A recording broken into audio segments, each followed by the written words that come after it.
little bit more crushed a bit. I heard about you. I think you told me too, Mark. Where with Spotify and SoundCloud, like if you submit a particular file that's at a specific decibel, that you'll actually like have it at the right volume level so it doesn't sound compressed. Like especially like with SoundCloud, I think there's like a certain like decibel level you can have like that mix, and like it won't sound compressed. Just like usually how SoundCloud compresses your tracks, dude. When you don't like have that decibels at a particular level and shit. And what I also learned too on SoundCloud Go, you hear the quality way better. Okay. I have a question for that too. I don't know if you know. Yeah, what's good? Have you guys ever listened to your track randomly in the morning? Like, I want to hear how it sounds. Have you ever had it sound faster than normal? No. Okay, dude, I get that a lot, dude. I don't know if I'm tripping. Bro, it's happened so much. I'm listening to it, I'm like, dude, it sounds like hardstyle. Like my house track, that's like 128, 130. And I'm like, bro, this shit sounds fast. That sounds fast? That's interesting. I never heard of that. Yeah. I don't know. It's happened to me a couple times. You know what? I have a theory, It kind bro. of makes me mad. What's the theory? So, in the morning, maybe your brain just works faster. Probably. So you're perceiving your track faster, bro. I don't know. I'm sitting on the toilet, have my track, and I'm like, bro, it's just too fast. I'm like, but it's already out. Hey, we were talking about this earlier, Mark. Okay. Are you been working lately on drops or lately like first on intros, like when you start out a session? I work on sound design first. Sound design? So it doesn't matter like if it's a drop or like the intro? It has to be just like some sort of sound design? It's some sort of sound design because if I dig it, I'm like, oh, this sounds good as an intro. I'm gonna work on okay. Or this sounds solid for the drop. All right, like this can be a neat idea for a drop. I'm like, switch it to that. So that's how I kind of do my thing. Okay, I got you. So depending how the sound design goes, depending whether it be used for an intro or a drop. Yeah, I'd be wasting time. I'd be doing like 30 minutes to an hour of just sound design. And then from there, I start building the track. Bro, use loops. Goddamn. Hey, you know what? So, how? I'm guessing you have a bank, or well, let me ask you: do you have a bank of all of you guys? A bank of your own sound design stuff that you guys already have?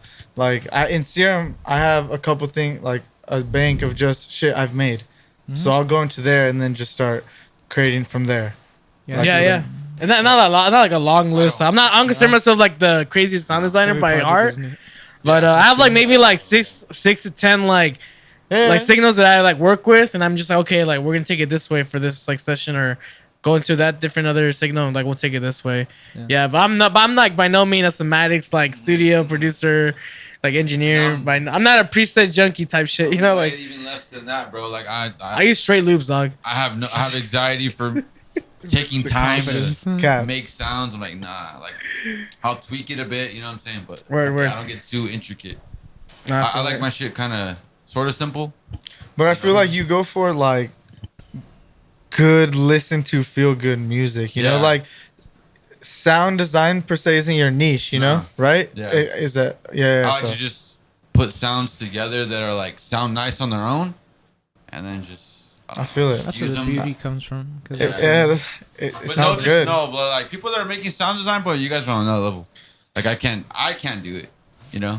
As long as you're able to get out your idea, that's all that matters. And it sounds good, bro. Like it don't matter. It honestly, like some people have too much sound design, fam, and it's just like, maybe if you toned it down a little, this would have been dope. But you know, so it's like you have like your balance of what it is. I like, yeah, for sure. We touched on Alison Wonderland earlier. I want to just circle back real quick. Did any of you guys listen to her album at all? She dropped the album today. I went through like half of it. It's called Loner. Like I said earlier, I kind of just like skimmed through. I didn't really dedicate like whole time to listen to everything. I was just like, so I heard a couple songs then. I liked it. It was really calm and melodic for the most part. Yeah, really I like chill. Some listenable too. You can just vibe out to. I've always liked the trap stuff though. In the morning, and then it becomes hard style. It's a lot of like future based stuff. It's honestly I like it. It's my favorite EDM album of the year so far, for sure. Damn. But hold on, Flume is like, hold on. Yeah, no, that's why I said so far, bro. I said so far. Calm down, fam. Calm down. I know. I'm waiting for him. That's why she dropped. Flume's a ass, bro. You better chill out, dog. Flume's a ass on stage. Look, you know what I'm saying? So you know what I'm gonna say though? Nah, I think. Look, Flume might have a really great album, but look, this album for me cemented her with people like him. For sure. That's where, okay. I feel like that's what this album did for me. For me seeing her, I feel like she was already on that level. But this definitely, she was on her own artist like level. I like that when she came out with a bunch of singles with her own voice, with that future bass trap style. Like it was cool. But they were singles that would come out and whatnot. So this is like a full her out and legit album, bro. Like something that'll like story, bro. Like I'm gonna go. I have my Don Talks thing, right? I'm legit gonna break down her whole album, bro. It's really that good because she's like a unique person to where she produces and she uses her vocals, right? Yeah. So she like was able to do things that's unique to her, like legit unique to her. And I like what she wanted to do. She legit used her voice as a legit instrument type shit. Like it was amazing. It was an amazing album. I liked it a lot. And she didn't have too many like party break like records. They were all like deep, nice records. It was cool. You know, I wanna add to what he said. How he said Flume. I think it's really funny but cool. How like we could all produce what we like, but we do know what greatness sounds like. And you know, we can respect Flume so much, even though a lot of us can't produce even close to how Flume produces. So sometimes, what you mean? So sometimes music isn't. It's really like experimentally like I can't, bro. I'm like, dude, how are you doing that? You know what I'm saying? So the whole music is subjective at certain times. Can just like that could just be put to the side because there's a recognizable atmosphere of music where you can hear it and you're like, okay, like this transcends just like regular musicians. I feel like we know how much skills, how much effort certain shit goes into things, and then when we listen to that, we're just like, wait, how long, and then how long? That's like that's what runs through my head right away. Like first thing, how? Because a lot of things, I feel like that's what makes great music to a lot of EDM producers is if I can't do this, it's great. Like at a certain level, I have to. I don't give a fuck if I can't do this, bro.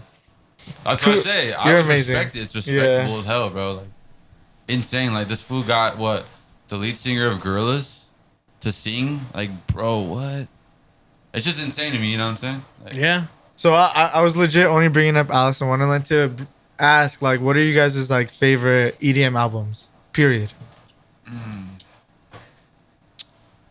Damn, that's a good one. That's a good question. So, well, I think top 3 that I've known, the last that I've heard was Flume Skins. Was it Skins? Skins was a nice album. I think that was the one that I could put top 3 that's memorable to me. For sure. That I consider a good EDM album, but I skipped a lot of like EDM albums like over the past years too. So I still need to discover a lot. I still need to hear a lot more EDM albums, but. Well, there's one. There's that one. What about you? Anything in mind? I like Skrillex's album. He dropped in 2011. What's it called? Scary Monsters. Okay. That album was crazy to me. But Jack U's the Jack U album, they did an album, right? Yep. I think that album was really good. To be honest. Yeah, they did a whole album. It was a whole album. It wasn't that big of an album though. It was like 9 tracks. It was a few. It was a good amount. Yeah. It wasn't like no 20 tracks though. I like Skrillex's album definitely, and even Hi, This Is Flume, the one that just came out like 3 years ago. Yeah, that one was really good. Super fire. I think that EDM, the Jackie album, I think was really impactful too, just because it definitely gave more of that crossover blend into the mainstream, using like pop singers and artists like Justin Bieber, Aluna George, and a bunch of like other artists. And I mean, it's just there's some songs that I like about that album too. The Justin Bieber one, though, Where Are You Now? Yeah. I think that one's it's a record. That's a record, bro. I think that's a record. For sure, it's a record. And there's 2.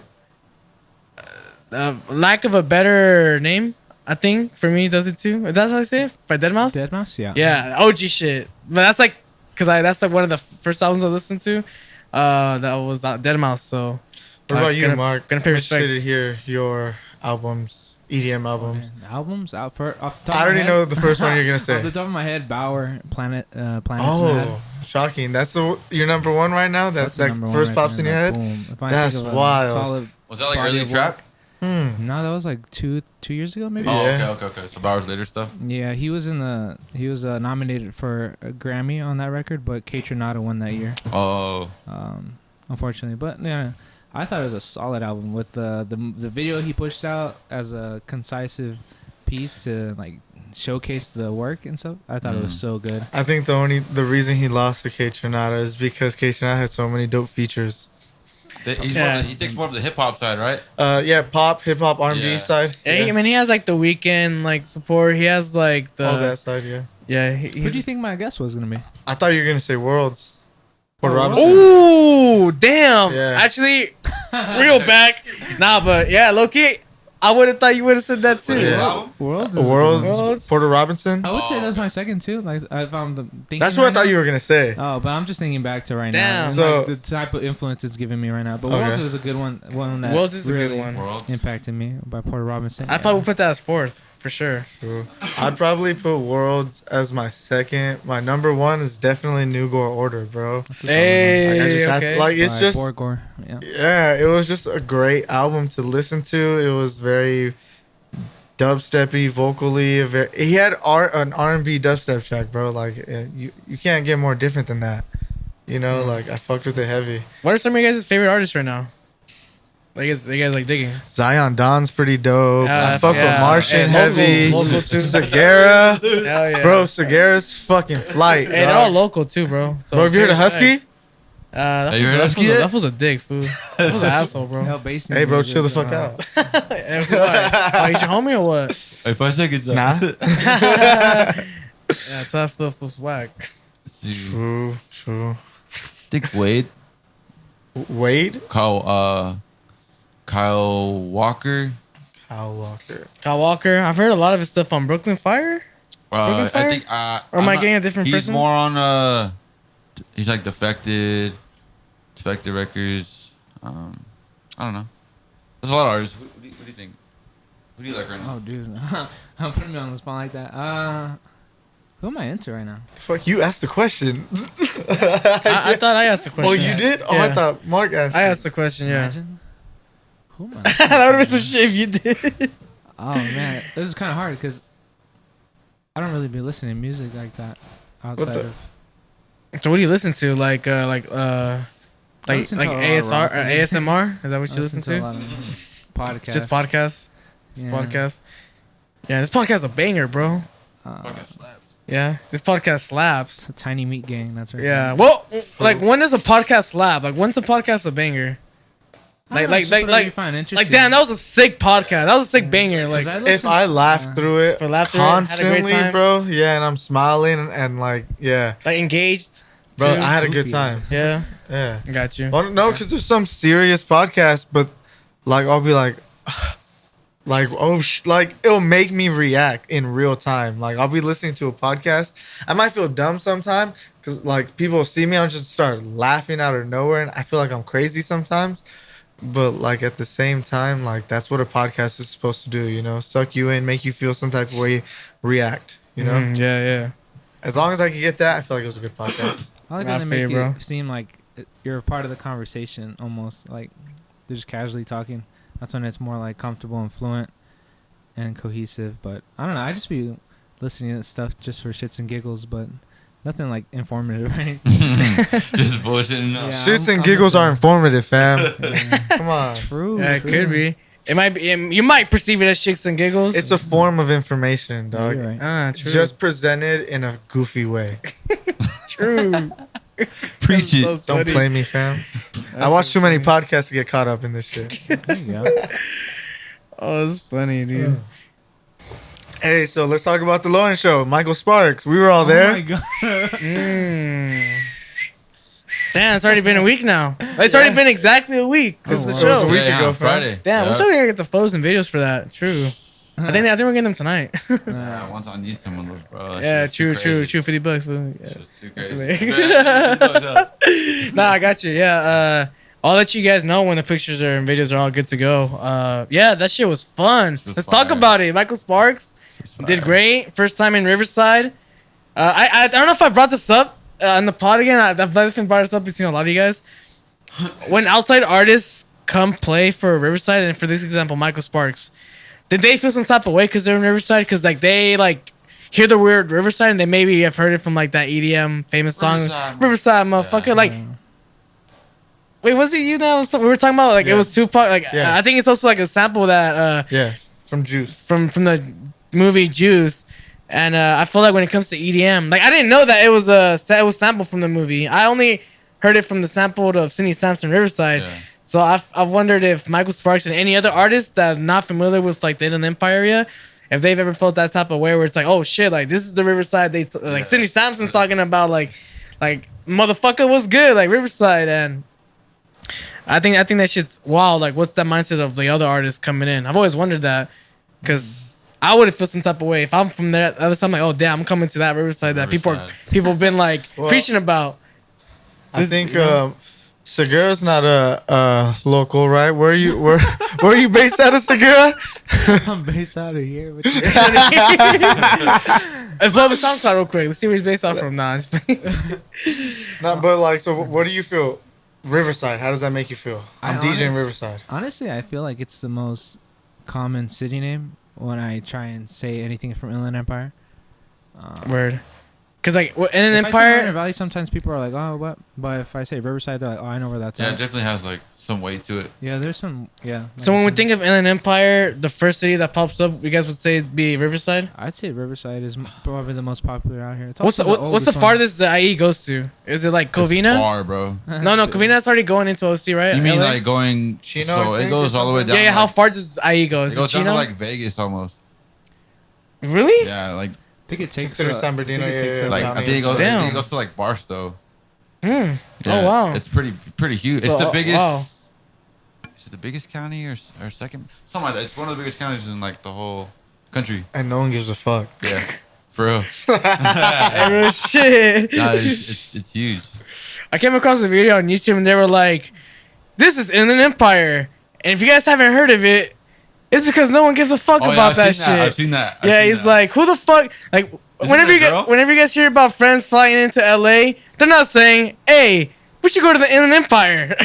But they end up there anyways. There was like a feud on Twitter about it. A lot of the artists coming to play Beyond and all this shit. They're like, oh, I'm playing LA tonight. And people be like, dude, you're playing in San Bernardino. And then now, like Wax Motive, like DJ Snake, Abstract, they're always like, oh, I'm playing in San Bernardino. Like they make it a thing saying San Bernardino. That's lit. And I'm like, it puts a little bit more respect on the name. Yeah, bro, and I see it soon in like show flyers and like tour dates where they won't put San Bernardino as like the tour stop. They'll put LA. And like you look at the ticket information and where the location's being taking place, it'll be the NOS or it'll be the Fox Theater San Bernardino or it just won't be IE, bro. It'll say LA. Yeah. But bro, Southern California is LA. Basically, that's what it Right. Big facts. But we're LA not taking producers, place. We're LA producers. Fuck out of here. LA producers. Look, I put it this way. If we could claim LA, I could claim San Diego. I'm a San Diego producer. You're a San Diego producer? But I don't think we could claim LA though. Cap, ask any other. Okay, so when can you claim a city? I think we talked about this. I think we did, but this probably isn't how you claim a city, but let me tell you how I claimed a block when I moved out to Arizona. What? Yeah. Hold on. Okay, go ahead. Alright, so this is what I did, alright? It was just like a big circle block, right? There was only one way to get in it, one way to get out. Yeah, but it went around, legit, went around. It had like multiple, like 2 streets through it, right? That you could walk through houses. So I go around the whole block in my car, bumping loud ass music, slow as fuck, just looking around. And then I park in front of where I'm staying at, and then I break out my weed, and I start rolling a blunt on my hood, playing loud ass music, right? Damn. I roll up 2 blunts, and then I take a walk around the block, just smoking and just looking around. And then that's just the first blunt. Then I get back in the car, play the loud ass music again, light the second blunt, and just roll around the block, smoking the block. That's how I choose your block. It's my block now. No, yeah, It's my block now. All right, bet. No one gave you shit, huh? No. It was in Arizona. Yeah, I don't know how hard I can sound coming out of Arizona, but I mean, hey. I got a block in Arizona. Somewhere over there. Don't go there. Yeah. Check in with me before you go down that block. Yeah, pull up on me on Shepherd Street, dog. Damn. Yeah. It's in a fucking retirement home. yeah. No, it's not a retirement. No, it used to be a retirement home. Yeah. It used to be a retirement. That's why no one says shit. Yeah, you know what? I've always wondered. It was all desert. Oh, okay. I feel you.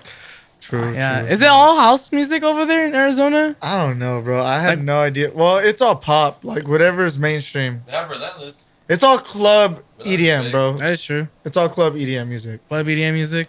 That's what it is. All right. There's like a... Fuck, I think I blanked out on this city last time. What's one of the bigger cities in Arizona? Not Phoenix? Not Phoenix. Not Scottsdale? Tempe. Scottsdale. There you go. Scottsdale is where all the bougie people go. I took math. You right? You did. Yeah. That's where all the bougie people go and stuff. And that's where like a lot of the like you'll see like a lot of dope house producers at those clubs because they pay a lot because like I said it's in the bougie area, but it's all just EDM DJ music, like club DJ music and stuff. Probably like shit they downloaded from like an MP3 pool type shit. Yeah, for sure. Not really digging through the trenches. Yeah, unless they book someone that's just that, you know. Oh yeah, okay. Like I can maybe see. Nah, I don't know. I was gonna say Michael Sparks, but nah, he's too deep. Wait, did we finish talking about Michael Sparks? Cause no, well, okay, how'd you guys feel about your guys' set? Both of you two. Yeah, how'd you guys? Because you guys were talking about it in Dawn Talks about like Peep 4, and then now that's already happened. So how we felt about that set, you two? You guys like, enjoyed it? You guys enjoyed the night? I'll let Mark talk about it first. I had fun. It was cool. Yeah, you got to meet Michael Sparks. What were you expecting versus what was the outcome? Dig deep, homie. I didn't think it was gonna be that hot inside the venue, to be honest. It was hot. That was my number one thing. It was hot. I think something could have been done about that for sure. I think there might have been like slacking on that. Something. Yeah. Man, we like the feedback for sure. Got dehydrated for sure. And well, specifically inside for sure, because we had the second stage inside that. And bro, that shit was cracking, dude. Second stage was popping. Like holy shit, dog. Sometimes I'm just like, fool, we should just have Michael over here. Fuck the visuals. Just put the visuals outside. What you mean? Outside? Oh, true. True. I think we did have the space and it would look cooler too. Visuals on the rooftop, fire. But I think you're right. It was hot. I think I was expecting there to be more people during our set than there was, but because it was fucking hot, and then everyone just started going wild for Michael Sparks. As soon as we went on, people went to the outside. And that was like, damn, fuck. I mean, we were able to like bring a crowd back in, but I feel like that was a downside for us. I mean, there was people there when you guys started. People were there to see y'all. For sure. Yeah. I'm not saying there wasn't, but that was It was a lot of that. People inside, then outside. Inside, then outside. So like that just was a rotation when we went up, you know? Yeah, for sure. Second stage was just a constant. It was just constant. Second stage, like people, because you had to cycle in and out, bro. You could not stay. I don't know anyone that just stayed inside the whole night.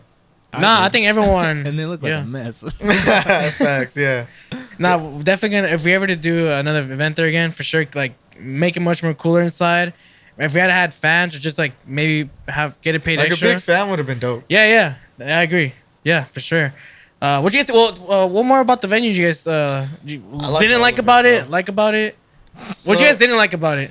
Let's talk about what you guys didn't like about it. What didn't? Yeah. I didn't think that they kind of like. Okay, I'll go over this again. Temperature. Okay. We were trying to make a good time talking shit about it. So I already recorded another Dawn Talks and I talked about a lot of this, right? But I did want to touch on this with everyone. I was really at first when we first showed up and I went to the outside stage. It sounded bad, but let me keep explaining why. The highs, bro, were very annoying. It was cranked up. They were a little loud, bro. Okay, but let me tell you how it got better. Good, great, amazing. I ended up loving the sound outside. Once all the bodies got out there and the highs dissipated because of the bodies, it sounded clean, like super clean, bro. Like it was as loud as it needed to be. But when we were there at first, there wasn't that many people, so it was just all focused at you. So it was like couldn't even talk with anyone else. Yeah, it was. But then once all these bodies were out there, and then you go out there and you're just like, nah, this is hitting. So like I think gradually it got really good. So that was initially that was a big complaint, but then I feel that. No, yeah, you're right, dude. Like in the beginning, like it was definitely pushed loud, and then once bodies get more near the sound system, it bounces out. You know, it's not as harsh in the loud and mid section of it at all. Bro. He just got more drunk. It sounded better. That's all. Not true. Yeah, I think menu was cool. Yeah, definitely will just keep that balance. Did everyone get to meet Michael Sparks? Did y'all all kick it, say what's up? Yeah, I did. Yeah, I was just wondering about the second stage because I don't know if they got a chance to. Oh yeah, did they? Did they have the same privileges? What? The people on the outside stage. They wanted to. Oh, I asked them if they wanted to meet them. And a lot of times they just told me, "Oh yeah, I already said what's up." I mean, they're very opportunistic. They were like, "Yeah, I already said what's up." Were fucking opportunistic. Yeah, bro. Well, that's what I'm saying. Like, that's what I'm saying. Like, when I asked them if they wanted to meet them, they were like, "Oh yeah, I already met them." Bro. And like, there's just like random people like in the green room too, and like, I'm not gonna say homeboy's name, but it starts with the S and ends with the Ergera. Bro stayed in the green room for like 2 hours waiting for Michael Sparks, bro. I was like, where the fuck is he, fam? Val and I was done with our set. Shout out Val too. Okay, I'm capping, but that's how it went down in my head. It felt like that, bro. Because when I went to the green room right after our back to back, Mark was just right there, just like chilling. Like he looked like he was chilling for a minute already. He was cozy, fam. He was just like, he was. Hey, bro. Hey, but I can see. I see why everyone was in the green room though. I understood it. Why? Here was why. That shit was AC, bro. Oh, yeah. Bro, I went in there one time. Yeah, bro. If you're like in the main stage for a good time, and then you go hop into the green room real quick, it's like, oh my god, legit, dude. You just needed a small fan out the fucking green room into the main stage, and we would have been set, bro. Yeah, We would have been set. Yeah, for sure though. Yeah. Green room behaviors from random people, especially, are just like it's just. I saw hella people in there that had no business being. Really? Oh, I wasn't in there. Okay, so this brings up a question. Good question. Who are considered the right people to be in the green room? Yeah. So like it's okay. Like you said, performers, bro. If you're not performing, then you probably shouldn't be in there. Right. I think straight up, yeah. Unless you're like their +1 or whatever, right? Nah. But besides that, man, I don't even. Well, if it's your like own personal green room, like whatever. It's in contract, obviously. But like, if you're really not that essential and you're really like just like a photographer or something like that, green room doesn't need to be that, you know. Like that could be some other time when you guys are leaving, saying bye and shit. Like, right? Yeah. You know, there's different times for that type shit. But I mean. It just depends on the green room as well. Do we get individual green rooms? I'm not gonna point out any names, but I just hate that I told people that there were some certain items for specific artists, and they still ended up getting those items, even though they knew it was for a specific person, specific artist, or specific whatever. Like I just feel like people need to realize that. I think being in a green room during showtime, it's a privilege, especially because like that's like where the headliner is gonna be. So at least just like treat it with a certain respect, especially if people are telling you like, hey, like these particular things are for this particular artist. Like if you're gonna be around this area, like just know like not to like. I was so fucking happy when everyone did. Michael Sparks did, and he still had that whole Patron bottle in the green room. Dude, yeah. I was like, hey, and the guy was like, I'm gonna take it, because they were cleaning out the green room already. I was like, oh shit, hey, can I take that? And he was like, not the bottle. So he just filled up a couple cups with it, and I just walked out. No, yeah, bro. Once Michael left, I was surprised by how the venue handled the writer, because I was like, man, I'm not sure the venue's gonna get everything. Bro, they had everything they had for Michael's writer in that like little like monster fridge they had in the corner of the green room. I was like, damn, low key, they had the IPAs, they had the soda chasers, they had the Patron, they had the vodka, they had the coconut like water and shit. Like they were. I thought they were really like.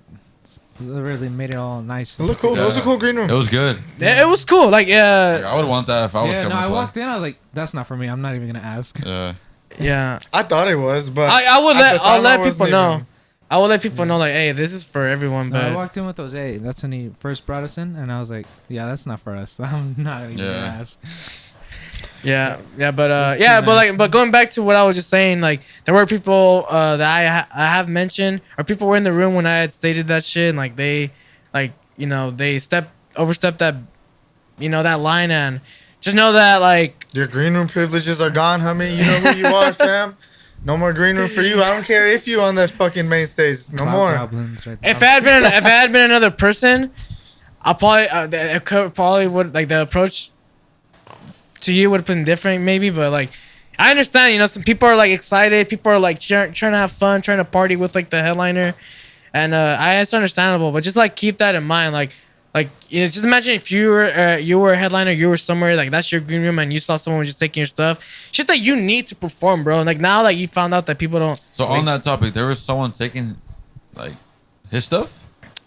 There was like one person for sure. Like they were like that. After I had told them, like I had told them, like, hey, it was like cool that you told Michael like that was cool.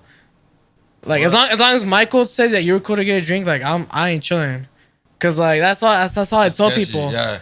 Cause like I would see people like, I would see people reach out. Like I saw someone reach out for like they were serving themselves. I was like, hey, bro, like Michael said you're cool with that, right? And he was like, what?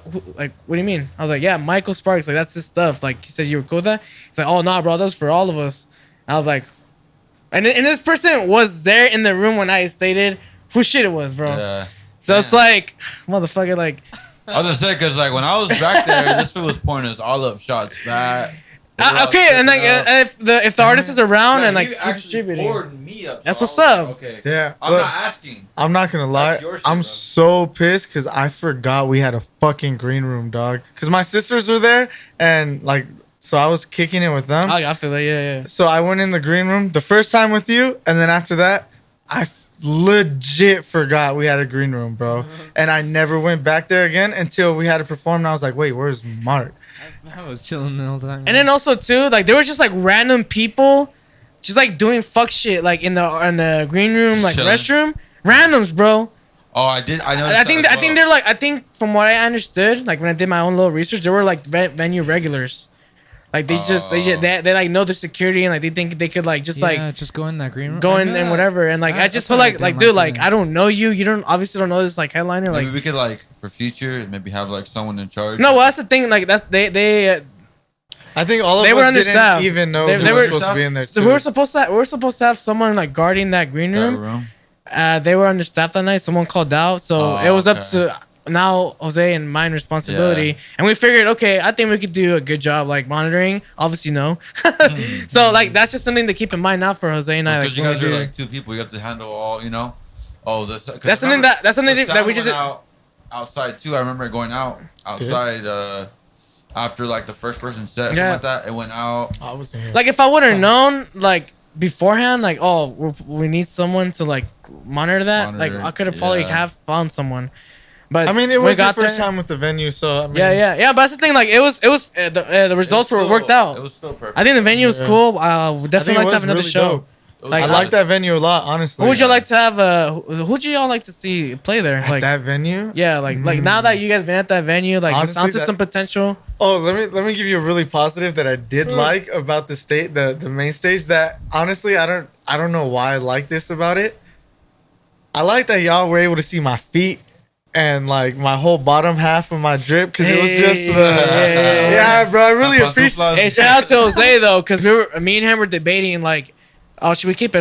Should we keep the linen on? I liked how that looked, bro. Yeah, I was. Me and him were like kind of arguing about that. He was like, "Nah, bro. I think we should have." And it made sense because you could still see the screen of the visuals too, like underneath. I fucked with this so heavy. I don't know why I fucked with this so heavy, but I showed up and I was able to see the performer's feet moving around, and I was like, "Oh hell yeah!" I like the open air. You're gonna see all my crisscrossing moves when I'm DJing. No, I'm just kidding. Yeah, all you three did a great job, honestly. Yeah, I heard great things from a lot of people for each of you guys' set, dude. Honestly, yeah. It was fun. It was a fun night. It was definitely a really we did that, bro. Not no LA shit, bro. Hey, not no LA shit. Too. Not no LA shit, bro. I mean, we need to take that credit, bro. We all need to take that credit. We made it. Because I went with Jose to go get Michael Sparks. I walked with him all the way outside and shit. Oh, word, all right. So as he's coming in, me and Jose were just filling him in like, oh, you know where you're at? Like, my boys, they've been, running this running the shit out here, basically. So you're not playing at like, we just want to book you. Like you're playing at an actual event like that. You'll be playing in LA. I was trying to school him on that. Wait, you were saying that's Michael. I was saying that to Michael. Oh, damn. And then as he walked in, he was like, you sure? Yeah, no. As he walked in, he was like, bro, this shit's like legit. And then he was really amazed because like, obviously I'm kind of in the same scene as him. So he was really like, I was just mentioning to him like, the people that I work with. And like, I know like a lot of the same people that he knows with. So helped him feel a little bit more comfortable. You know what I'm saying? Like we were talking with him for like a good hour until me and Jose had to go up. And no, dude, he's a cool dude. Yeah, nothing but good vibes. He was really nice. Yeah, he's a really cool dude. Yeah, and what he doesn't know too, that him and his team allowing us to have him come out to play just opens up a lot of more opportunities for other teams and agencies to like be more considering of us to like have them come out for. Let me tell you this: we're definitely gonna see more bookings around here from him for sure. Now that people know he's gonna out here booking like shit like that. Yeah, because that's the other thing too. Like when we were talking with his team, they were like, "Oh, so this is like an hour and a half from LA.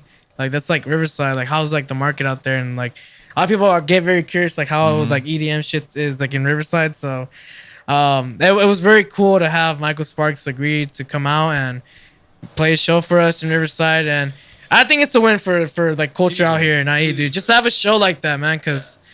And also too, like, big shout out to Retrospekt Entertainment as well, because they're also having an artist such as like Slimes come down to Corona and play Rockefellers. Like, I think that's pretty cool too, and it's a free show. So like, go ahead and support Retrospekt as well. Yeah, go ahead, bro. Nah, dude. Nah, go ahead. You gotta hold it in. Nah. Actually, I have a question for you right now too. Yeah, dude. So, big shout out to Retrospekt Entertainment doing their thing, because they've been doing it for about more than 3 years now at the same place, Rockefellers, and they're having a lot more sick artists come down. Slimes coming down. I haven't really heard much about Slimes, but I mean, he's done a lot of cool shows. They got a lot of cool music, and again, it's a free show from what I remember. So definitely go out and show support. Hey, and donate. Give a donation to these events that are throwing free shows and are having these type of artists, because these donations can help out these event companies bring a lot more, more production and more talent that you might have not known that you need. And that helps out a lot. So if you guys are attending a free show, if you guys can donate as well, like, show a tip to the event coordinator or a tip to a DJ, like whatever that you enjoy, like, whenever you can, just give for sure, especially donate to, whenever you guys can, for sure. But big shout out to Retrospekt, and go ahead and check out the Slime Show. I think that's in June. It's happening in June, which is tight though. All right, so let me ask you this question. And I'm just curious. I don't know if this is a thing or not, but say you as someone that hosts the shows, right? And I'm not trying to make this you specific. Anyone, say someone that's throwing a show, right? You're from not LA, but around LA, right? And then you book a big headliner, and then you see that headliner play a bunch of other places around. Is that some type of credit for you? I was the first one to put him on in this area. Now everybody knows, like, he could pull a crowd here, or whoever could pull a crowd here. I guess it depends. Yeah, I sometimes get a little.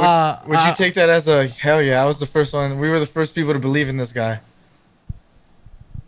And then the other team goes, first time out. Yeah, but honestly, like for me, okay, as an event coordinator, I feel like yes, I'll take the credit that we were able to bring an artist like Michael Sparks to Riverside, and that it wasn't in LA, because a lot of that stuff that you'll find more towards LA. So I think that's a good win for, let me say say someone that's never been in the market in California, period, right?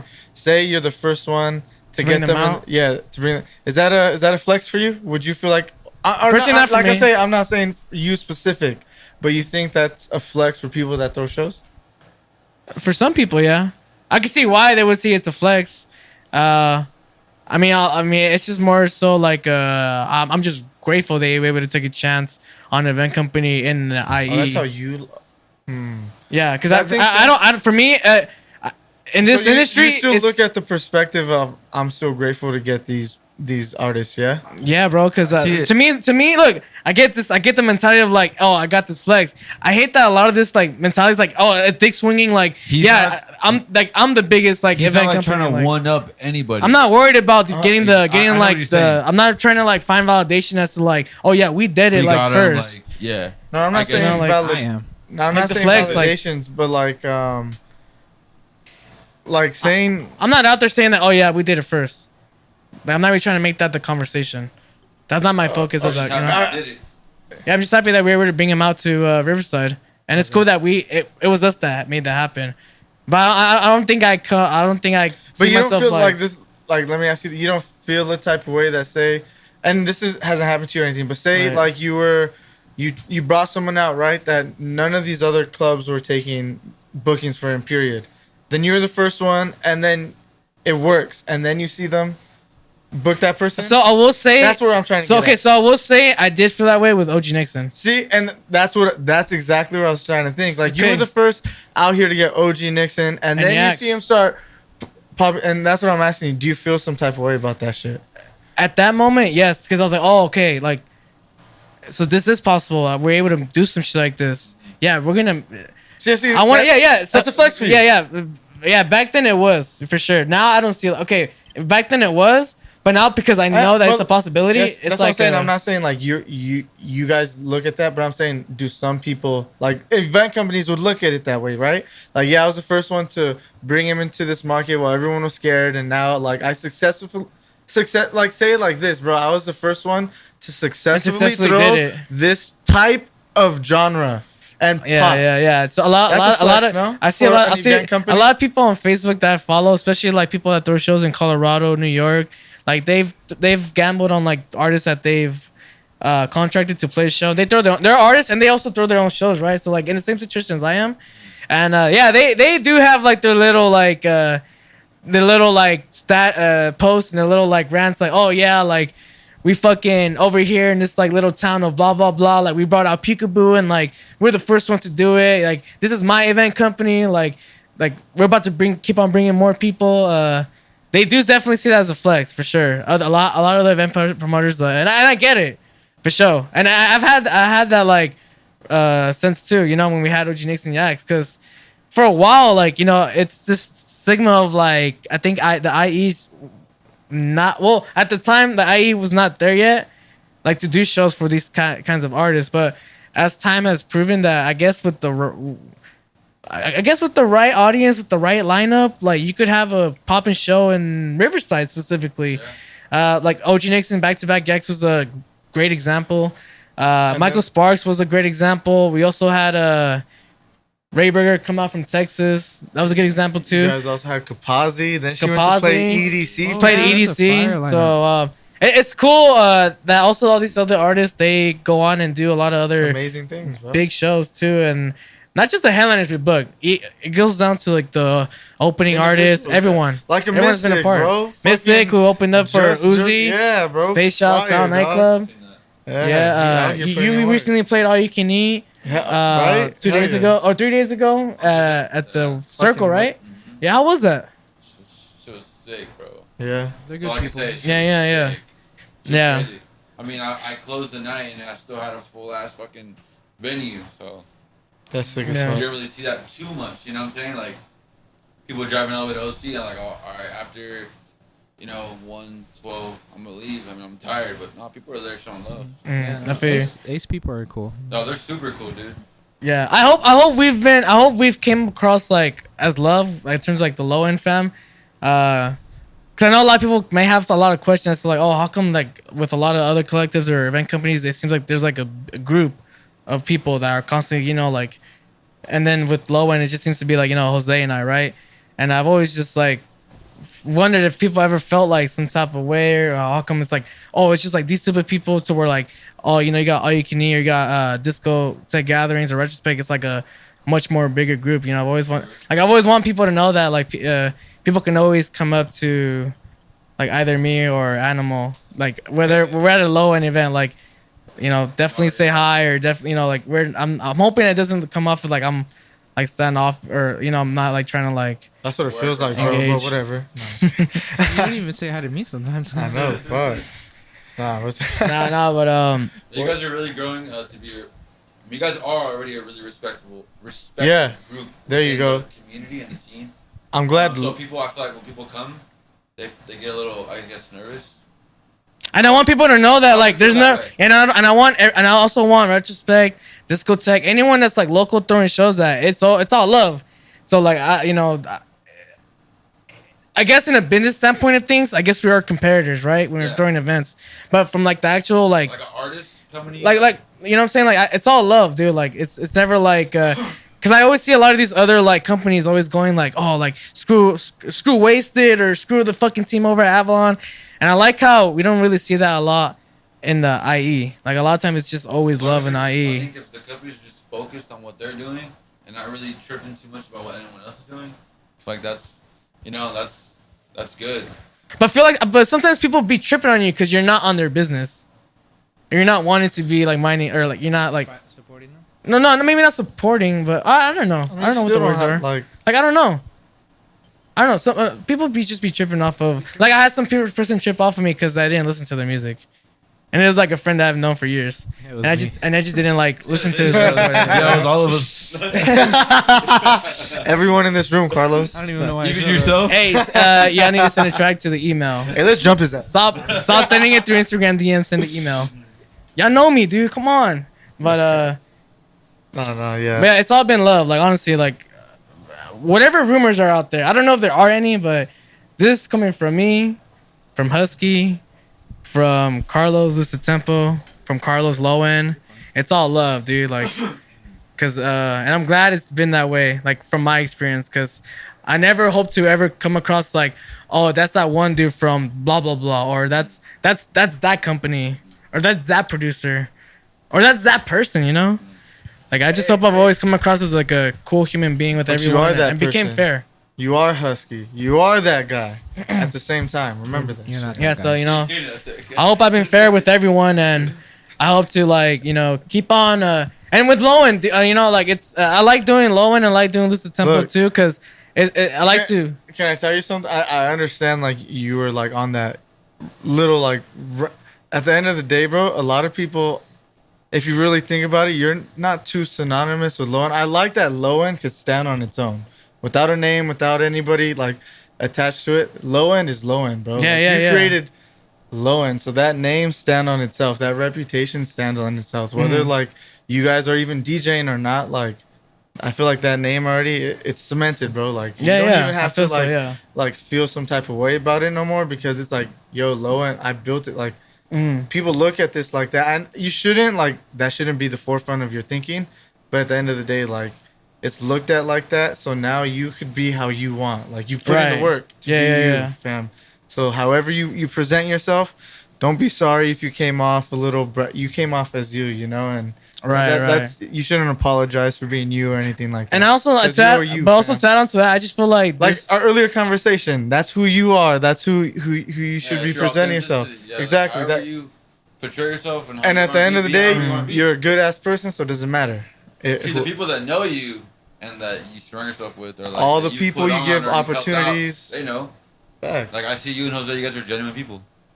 Don't be scared to open up, Carlos. And Lowen is a representation of that. Legit, Lowen is a representation. Yeah, of that and I've always just wanted it. And the thing that's cool about stepping aside out of Husky is that I like using Lowen and Lucid Temple especially to use that time to like give back. Try to help and give back, for sure. Like it's just cool to just step aside to like not focus on me and just kind of like try to. Not only help out, but also still be contributing to what I'm doing, which is cool. I like the idea that you guys had for the mix competition for someone to open up, to give them an opportunity, because that guy wouldn't have gotten something like that had you guys not done that opportunity. Yeah, you know what? It's a double-edged sword when we do these DJ competitions, because I know like over time people kind of figure out like who's listening to the mixes. And then they figure out like, oh damn, like how come they didn't choose? Like, oh, they didn't fuck with me. Yeah. Like that. I'm sure a lot of people have felt like that. Though. Like that could be for me trying to get onto the Discovery project. Yeah. Yeah, no, and that's just the thing that I'm just gonna have to like. Are you gonna hate EDC now? Nah. No. That's literally part of the game, though. Yeah, I know, but that's what I'm saying. A lot of people don't understand that, so they just let their emotion just wild out because they feel that emotion is like justifiable to be like, oh, how come you're not fucking with me or you can't like feel entitled. Yeah. And I think that's what a lot of people think. I can see when folks can think that way when they know you personally and they send something to you and they're like, oh, he didn't choose me. Do you guys feel like in this DJ EDM industry, do you feel like do you feel like people come off sometimes very too friendly? Too friendly? Yeah, like Nah, not I haven't friendly. got that. no. I got the exact opposite. If anything, Remember, you're an event coordinator. Yeah, people are friendly to you on purpose. Oh, you know what? Okay, that's a little different. Okay, I got you. That might be a little different for me. We don't throw shows, right? So we're not necessarily opportunities for people. Yeah. So we don't get that side of the no thing. one cares about us. Don't say Nah, that. bro, it's competition, dog. That's how we're. Oh, word, I got treated, you. bro. Yeah, yeah. You're just Competition. like, oh, I could build if I build this networking with him. I And could I send some music. build. He might put me on. I keep Yeah. forgetting that You know what I'm shit saying? too. No, I You're keep in a forgetting. different position. Yeah. Like, I can't put someone on a lineup. I'm not running nothing. It's like, bro, I'm a DJ too. I'm gonna get it before you. Bro, I'm trying to get on the same lineup Hey. as you. Yeah, like, fuck bro, you, Martian. it's What's like- up? it's like- Next low end show, hit me up. I'll put you on. Yeah, for real. Oh man, but that's just inevitable. Like when I do those DJ competitions, it really is gonna come down to just one end. Someone's feelings are gonna get I hurt. can actually get you to go back to back with the headliner. So Oh my god, I got dude. you. And I feel like you'll know too if you're out and about, you're at a show, supporting somebody, and you see people coming up to you, acting like how you said. You'll know if it's genuine or not. I feel like you'll know when someone's just sucking dick. You know, I think we all know. Yeah, I think we all know for sure. Even like me. Yeah, I'm not an event coordinator. It's not about lineup, but when it's just like, But- let's make music. Let me let's ask you collab, this though. and shit. Like, I get it too. You know what I'm saying? I get yeah. Let me bring up this side of the coin though, because it's really what you're right. It's easy to see when someone's being genuine or not, but then there's also the in between where there's these people that are just passionate, just about something that they did like one time, and then they just want to talk to him about it for hours long, right?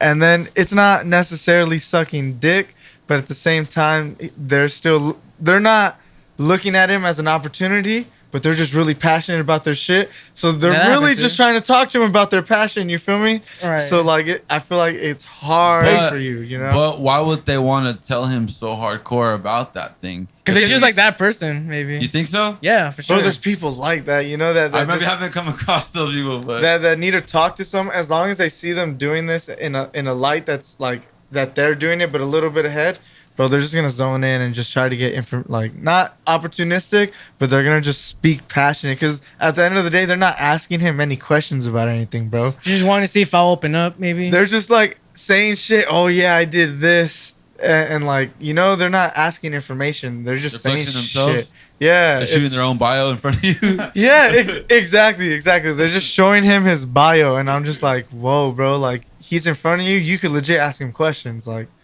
that'll help you, but it's not It's even that. understandable. Have I been there? No, but I mean, you're an event coordinator, so you're gonna get that. I forget that too. Like there is an aspect of people just maybe wanting to just like not be genuine, and they're like trying to be like. Hey, but if you want to get on a low end lineup, just hit up Martian, bro. Be best friends with him, fam. Yeah, I'm gonna forward everything to Husky. These guys are trying to talk to me, but they're talking That's to me. your direct line to Husky and Animal, fam. Double it, bro. Yeah, Animal too. I'm a Hey, big direct shout out to line, Animal but though. I can't promise that it's gonna get. Yeah, to for that. those who don't know, Animal also does low end with You shut me. up. Bro. Also, for those that don't know, Robert also does low end with me as a true. partner. So just so all you guys know. Oh, yeah. So put some respect on Jose. Put some respect on Robert. Put some respect to everyone that you want respect from. So, or just respect everybody. yeah, true. Just respect True. everybody. Yeah, and, make your EP and call it respect, dude. True. Yeah. Hey, R. speaking E. about E. EP, bro, I was really waiting for that bass Nino project, fam. I'm being dead ass. Like, cause I know we talked about it on here, and I know we've joked Y'all about need to it. stop talking and about I know that. you've The even joke has said, been going on too far. You bro, gotta he's release it. joked about releasing it on Single Demand. That's why I was like, bro, is this a joke? Like this whole time, I'm thinking, bro. I hope I hyper think about the shit you say sometimes.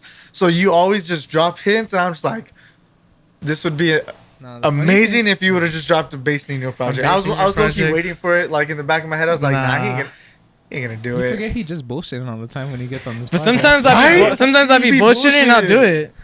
Yeah. That's what I'm saying, and I'm just like, he'd be coming up with great ideas. Like sometimes I'll say stupid shit just so that way like I could like under promise and over deliver. Is that what it is? Promise over deliver. Yeah. Yeah, under promise. Yeah. So like I sometimes may come off really stupid sometimes, but then like there'll be a day where I redeem myself. Like, oh damn, bro, like you big brain today, you know? Just today though, and then every other day. Right, and then I kind of dumb it down so there's like comparison and shit, you know? I feel it. Like so there's obviously husky intelligent days and there's obviously husky like pendejo days. Damn, bro, you're speaking to yourself in third person. How do you feel? Husky feels good. Husky feels good. How does Martian feel? Chilling. Hey, but real quick, if y'all were DJing and someone tackled you on stage, bro. Oh, fuck. Yo, what's going on, bro? What if I just tackled you, bro, while you're performing, Martian? Like, what would you do, bro? Pulling out the blicky. Both. Let me see. Let me get both. You know me? Hey, bro, relax. Chill, bro. I'm a vegan. It's all love. Chill, bro. I'm hitting him in the face with the CDJ. With a CDJ? Damn. That's an expensive ass fucking hit. Facts, and he's paying for it. What about you, Mark? I can't imagine that shit going down, dude. Bro, Mark's yelling. Mark's yelling? Mark's yelling? That's what he's doing. He's just gonna yell the whole time and just let it happen. Yeah, I'm gonna start crying on Mark's he's gonna start sprinting away, fam. That's what he's just get up and just book. He's just gonna see the time and go. No one's gonna see me. And just dip, bro. He's not even gonna come back to his set, bro. He's just gonna be gone. No one's gonna know what happened to him. Yeah, but yeah, I'm hoping. Going back to the venue though, hoping that we could do some shows soon again. Yeah, we're just that venue's pretty booked up. Yeah. Yeah, it's booked up all the way till June. Yeah, so we potentially might be doing one in July. I'll give you some time. Fuck. I'll probably do a dubstep show, to be honest, a bass show. That'd be nice. We need one. We need another one out here. Yeah, the house stuff was cool with Michael Sparks last event. I want to see how the dubstep market does lately. I feel like a lot of our events ever since our last dubstep event officially was the Yaks and OG Nixon. Yeah. Yeah, so I want to just kind of like we had someone reach out to us and they actually want us to bring out Zabor to like do like a show. Okay. They've been doing like rhythm. Yeah. Open to it. Open to it. We'll see what happens though. Yeah, we'll see what happens. If you have to put some. You wouldn't have to, but I would want more heavy hitters on that lineup as well. Oh yeah, we'll yeah. For something like that, if we could definitely squeeze like a one or two, it'd be tight. Let me ask you this: Mark actually brought this to our attention in our group chat. I guess DJ Carnage tweeted, "I think more DJs should play longer sets. The fans work real hard to buy their tickets and only go and play 90 minutes. Pathetic." What do you guys think about that? Because personal preference. Okay. It's personal preference at that point because coming from me, I've done mobile parties too, and I've done weddings to where a traditional like EDM set, you're probably doing like an hour, maybe two tops. But if you're doing like a mobile party, you're doing like the max 6, 8, maybe sometimes 10 or 12. So I get where you're coming from like, oh, like these guys are probably. I think he's getting it from the perspective of like, look how much these people are getting paid. These fans are paying this much for tickets, and you guys are just willing to just play for 90.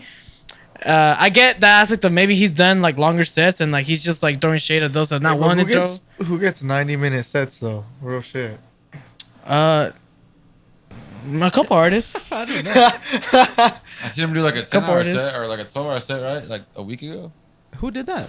Carnage. No, but I'm saying realistically, who's doing 90-minute sets at like festivals and shows and stuff like that? Yeah. Oh, when it comes to EDC, it varies. Right? It varies. But yeah, varies, right? Yeah, It's not everyone. Not everyone, right? No, yeah, it varies. Like an hour, then like a back-to-back for the last 30 or something like that. Mm-hmm. I've seen. Yeah. I've seen Jaws bring out somebody for like 30 minutes. But do you think these DJs even want to do the 90 minutes and stuff? I mean, I think if it's all like consensual, like the booking, like whatever's like the contract is stated.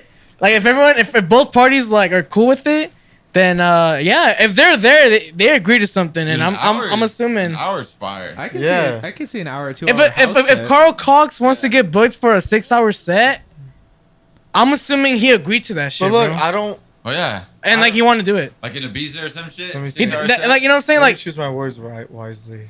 You know what I'm saying? But because I don't necessarily want to hear a rhythm set for 90 minutes, fam. No, you probably don't. No. Like some of those sets, I need a hard, impactful 45 to 50 an hour. Like it's depending who's playing then, right? When bro. I think of like bass stuff, I think of Excision's Detox set when he does like the 2 hours of just like chill stuff, but bass music, but it's like it's not heavy. I can agree to that, but like 90 minutes of rhythm to back to back, bro. My head gonna hurt. I'm also gonna play both sides to this, by the way. But I feel you. I'm a little conflicted too. I can see 2-3 hours of house music. That's a vibe. I'm a little conflicted too because I'm going back to like me doing the mobile parties and shit. I've been like around gigs where you're DJing for 6 to 8 to 10 hours. So and I hear sometimes DJs come off a 45-minute set and they'll be like, bro, fuck, man, that shit was long, or fuck, that was too much. I'm like, bro, no, dude. No, and see, no. Yeah, like I could also see where he's coming from where like say you're a band. How long is your set when you're a band? Like when you perform like you're a show, like say you're actually touring your album. How long of a set? You're giving them your whole album, right? So he's maybe trying to translate it to where DJs should give that same amount of time and energy as like a band. But I've also seen bands do like 3 songs. Yeah, I was like, aren't bands only doing like openers? Minutes? Openers. Not if it's your tour. Not if it's your bands. Well, if you smoke perp, if it's you're your doing 3. tour, not it. Like say you're like a band, you just dropped your album and now you're touring. Those openers are only gonna be that much. But you as the headliner, you're doing 90 minutes because these people bought tickets. I've even seen like what was this past festival? The Smokers. I think Cardi did like 1 song. Who? Playboy Cardi. No way. He did like 1 song. Where at? And, like at the Smokers. It was at the Nas Event Center the past weekend. Yeah. He did like 1 song. Like I've seen Travis Scott do like 3 songs. And dipped. And next we're song. talking like a But that goes 10 down. minute, 15 minute set. I don't think you could translate that to that because they're looking at it as you got to pay me more. That's different. That's definitely a little different than what we're trying to. Yeah, I think the leverages is gonna vary. They're gonna vary between each artist and talent that's being booked. But like he's saying, like if these people are buying tickets to solely see you as the headliner, you should put on that much of a performance as if you're putting on a showcase, you know, like as a band would type shit. It's understandable. I feel like that's where he's trying to get that point in, and I could see that. Like, yeah, you're right. Maybe I want to. If I just dropped an album, I want to play my whole album, however long that is, an hour and whatever minutes, and older stuff, because that's what exactly. Like so I could see that, and that's probably his perspective. You know, like, look, I have so much music. I just dropped an album. I want to play this album and then all my hits. So that could be his perspective. Are you playing at a festival or are you playing at a show? But I'm putting myself in his mind. Like he's thinking, anywhere I go, I want to play my new shit that I just dropped, and what everyone likes too. He would have to hold leverage on his name, hard as hell, to be able to get that type of time slot on a festival. He wants to play his whole album. You know what I'm saying? At a festival when it's like. You got other big DJs too coming on after you, before you. And a festival, there's gonna be time restrictions, and that's gonna be like about shows though. Let's think about EDM shows. Like hard count, like tickets for sure. How about let's translate this to let's keep festivals off, right? Let's think about DJ shows. Let's talk about the Murata show. How long were each of their sets? Not that long, right? They were not 90 minutes. Murata was 1 hour. It was not 90 minutes. And there wasn't no 90 minutes. No 90 minutes set. Oh, it was an hour. Right? So let's put it in that perspective, right? Like you don't like when Sudden Death does like the whole Void thing, isn't that like over an hour? I've went to like the Hollywood Palladium, I've seen him play like a that was like an hour. At the Palladium? An hour and a half. It was over an hour for sure. Because I remember being there and I'm like, he got up, we did the whole I think an hour and a half sounds right. Did something. I was like, that's cool because that's his show. Yeah, see? Only his. And that's what I think that's what Carnage is saying he wants more of. That's exactly, you know, that's what he's saying. I get it. Not just like a generic 1 hour headline. Yeah, not just 45 minutes. I want that so I could do that. You know? So so let's say this. Would you want more of that rather than those small sets? Yeah. Yeah, that'd be cool. That's a good idea. Because he's like more saying, I want a show from these people, right? Yeah. I mean, if you take it for face, it's gonna look well what he said. But if you like make that dissection and what he's really trying to say, that makes like when you see it, when you can see it from that angle, it makes much more sense. He doesn't look or sound as like wild. As wild. Yeah, there you go. Yeah. He doesn't. There you go. But he just wants to give his fans more of himself. And he wants every artist to give fans more of themselves, you know, and give them more of a show. Because it's easy. I can see where he's thinking. It's easy to hide behind 30, 45 minutes. It's easy to hide. Like a set, you could drop an easy 45-minute set. But to drop 90 minutes or more, you need to have a set. You need it to be worked. It needs to be good. Planned out 100%. Exactly. Yeah. Makes sense. Yeah. So I can see that. Definitely see that.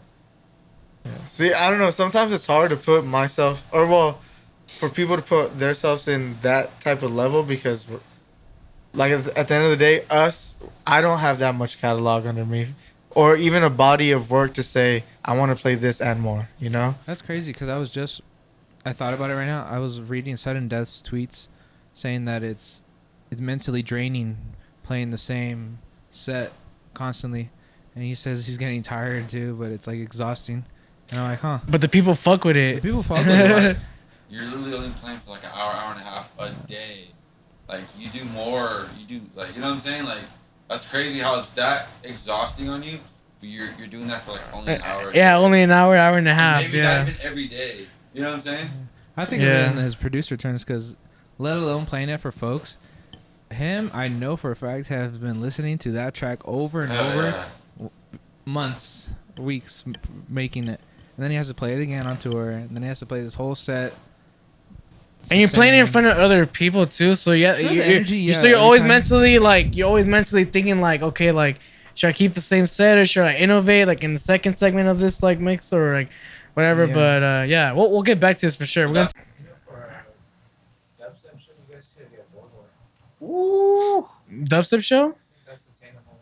Borgor. I want to get Peekaboo. He wants to do a tour based off of like event companies that are like underground.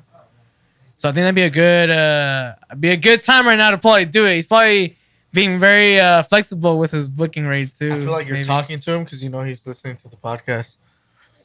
But whatever. Real quick, I did want to touch on we were talking about performances and stuff. So I listen to a lot of podcasts with a lot of other type of performers. So like stand-up comedians, rappers, pop star artists. Like I listen to a lot of those podcasts because I like to get insight in their industry and like to hear what they go through. And it's consistent through everyone that there's such thing as a performance high, right? So like I didn't realize this, but like when you're performing, you get a high. And then after... like, there's something about when you're not DJing, like, it's a downer. Like it's kind of bugging you that you're not still like doing it type shit? Like, damn, like... I wish it didn't end. Like, I'm not doing that no more. Right. Now what? Like, now you're just like... oh, you're trying to get your fix now. Yeah, right? So now you're doing everything you can to get your fix in until your next fix, where the after's at? Where the after's at? Yeah, well, so... a lot of people say that's why a lot of people, like, after they're done performing, that's why they like to drink. That's why they like to do cocaine. That's why they like to do a bunch of this shit because they're going down. They need to feel back up again. Do you ever feel like that? Like, after you're done performing, you're like that was a rush. I feel tired. I feel or like days coming. Because days coming, I just want to get more of this food. Honestly, bro, I just feel a little dehydrated and I just want to get some water. I don't necessarily need to get fucked up. I just like how I feel after I perform. Okay. How I feel after I perform. Like I noticed that high. But I don't think it's like too much of a downer for me to be like, oh, that's why I need to get like fucked up. I just feel like I need to hydrate myself. Okay. But so I do feel like a high. You do feel the high, right? We could agree there's a high in performing in front of people and DJing in front of people. There's a vibe switch that happens after you get off for sure. Right? It's a high, bro. It's legit a high. Okay, because imagine what we did, but imagine the little bit of high we felt times those big people, bro. Like a Dave Chappelle. Damn, now I'm thinking about it, yeah. Like imagine that high they get and then what they have to do after. Yeah, because I'd be walking off stage with a heart on, so I don't know. I can't imagine. That's what I'm saying, bro. Yeah, like it's just it's so small we can't see it. I understand. I took not the really, but but in the middle of the set. But no, after the set, I have to take a blue chew. No, but so I've heard like podcasts talk about this performance high. Like I even heard Joe Rogan speak about having a performance high, and that's why comedians like do so much drugs after, do a lot of cocaine. They need another rush after they're done performing. Because they even feel like anxiety or they feel whatever. Yeah, they're just not feeling the high no more. They need that fix. They need something. Yeah, they're not gonna wait to the afters, bro. It's crazy to say that we're able to somewhat relate to that. Is what I've been thinking the whole time. Like every time I hear it, I'm like, damn. True. No, yeah, it's I definitely believe that there is a performance high. No doubt about it. No doubt. For sure. Yeah. What's your best trick on there? Martian? True. I got the ollies on deck. Okay. I did have another topic, but I think we're good for today. But hey, did y'all bring your USBs by chance? Oh, keep it on like a Glock. Damn, like a Glock dookie. Like a Glock dookie. Oh man, don't even ask, guys. Do not even ask. Fuck. I keep it on me like a sock. God damn, Carlos, chill. Fuck. Chill. Hey, go. Under promise, over deliver. Oh fuck! There we go. See what I'm talking about? See? Yeah, we not trigger fingers out here. All right, guys. Well, I think we're gonna get into some fucking sets now. We're gonna pull up the decks. We're gonna start recording and just vibe out. Yeah, some good talks. Yeah, we got Segera in the building, Martian in the building, about to get down. So we're actually gonna start doing these more often, maybe once every couple months. We're gonna put it in our story, maybe now in advance, like in our private stories to all our people that have been on the pod, that we're going to be doing an open pull up on this day. Whatever you guys want to get off, whatever type of topics has been on your heads that you just need feedback from or something, pull up on this day, and whoever comes, we'll chop it up. And it's a big community of DJs and producers, and we're able to see everyone's opinion on this shit. Nah, real talk. Here at Lose the Tempo, if you a DJ and you got fucked over by a shady promoter, air your shit out here. Hey, chill. Nah. Hey, you got Nah, hey, chill. You got a big collab with a big artist. You want to talk that shit? Talk that shit here at Lose the Tempo, you know? Nah, hey, chill. Subscribe to our channel. Hear that never say die? We never die. No, I'm just kidding. Dumb, you were not going there, bro. But thank you guys for tuning in. Subscribe to the channel. Leave a thumbs up on the video and hit the bell alert button to stay notified. Oh, yeah. Follow our social media channels at Lose the Tempo on Instagram, Twitter, and Facebook. TikTok too. And any other social media platforms that there might be. I don't know. Oh, yep. We're gonna be on those platforms as well. So keep your eye out on it. Facts. Yeah. So go through the categories and shit. Hey, and check me out May 13th at the Social Desert Rave. Check out my boy Segera as well. He'll be DJing there as well. Hey, you gonna be there too? May 13th? Yeah. Doing a warehouse show. Hey, pull up to Martian May 13th. We're all working that day. Hell yeah, let's run it. Hell yeah. And then also, guys, run over to the Don Talks episodes. Go check those out. I just had Segera on. That's cool. I'm gonna put out another episode probably the same week I dropped this episode. We dropped this episode. I'll put out that episode because we talk about a lot of the same shit. So yeah, and the mix that came out too. Yeah, oh yeah, dropped a mix. Rami dropped a mix this week. I dropped a mix this week. Bunch of bass house, tech house, UK bass, and that US bass shit. You feel me? So head over, check that shit out. Bunch of unreleased shit. Yeah, check out Rami shit too. Bangers. Yeah. Yeah, big shout out to Rami though. Local. From the IE. From Hemet, dog. Yeah, from Hemet. Yeah, rep that shit, Rami. Hell yeah. He's like, chill. Yeah. His address is... I'm just kidding. Thank y'all for tuning in. We'll see you guys in the next episode. Yeah, that's why I don't fuck with midget hookers, bro.